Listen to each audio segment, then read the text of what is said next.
AKM adalah asesmen kriteria minimum. AKM adalah upaya untuk mendapatkan data, informasi dari proses dan hasil pembelajaran untuk mengetahui seberapa baik kinerja siswa terhadap capaian pembelajaran. Nah, seri asesmen kompetensi minimum atau AKM itu program pembelajaran yang dirancang bagi guru dan kepala sekolah untuk dapat meningkatkan kompetensi berdasarkan literasi dan numerasi yang diharapkan dapat lebih mendorong perbaikan mutu pembelajaran. Manfaat asesmen nasional yang pertama adalah potret kualitas pembelajaran di sekolah atau daerah. Yang kedua, umpan balik peningkatan kualitas pembelajaran sekolah. Yang ketiga, dasar untuk penyusunan program peningkatan kuantitas pembelajaran sekolah atau daerah.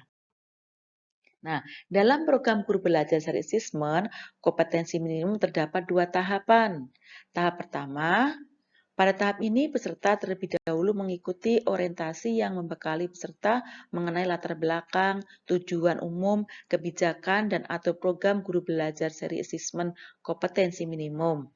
Pada tahap BIMTEK, peserta akan mengikuti pembelajaran mengenai konsep asesmen nasional, konsep asesmen kompetensi minimum, butir soal literasi membaca dan numerasi, serta membaca dan menindaklanjuti hasil asesmen kompetensi minimum dalam kurun waktu 5 hari.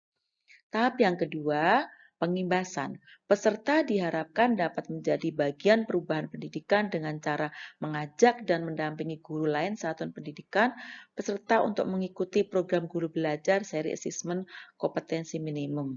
Peserta mendokumentasikan video pengimbasan dan mengunggah video tersebut pada kanal video berbagi YouTube dengan memasukkan link URL video tersebut sebagai syarat untuk mengunduh piagam penghargaan. Kriteria peserta AN. Apa saja kriterianya? Yang pertama adalah seluruh satuan pendidikan. Yang kedua, tidak semua siswa. Yang ketiga, pemilihan sampel secara acak. Yang keempat, diambil dari kelas 5, 8, 11. Sedangkan yang kelima atau yang terakhir, setiap peserta mengerjakan tes literasi membaca, tes literasi numerasi, survei karakter, dan survei lingkungan belajar. Perbedaan pembelajaran berbasis kompetensi dengan berbasis konten. Pembelajaran berbasis kompetensi pertama adalah berpusat pada kebutuhan, sedangkan di konten berpusat pada materi pembelajaran. Kompetensi yang kedua, belajar untuk pemahaman konsep dan keterampilan. Yang konten, belajar untuk cakupan materi. Yang ketiga di kompetensi, menunjukkan kinerja dengan menerapkan konsep. Yang ketiga di konten, menjawab serangkaian pertanyaan tes berdasarkan topik. Yang keempat di kompetensi, pembelajaran terkait dengan konteks kehidupan nyata siswa.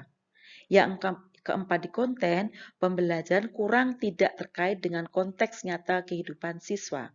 Sedangkan yang terakhir di kompetensi, orientasi pada proses dan penguasaan kompetensi, sedangkan di konten, orientasi pada nilai akhir.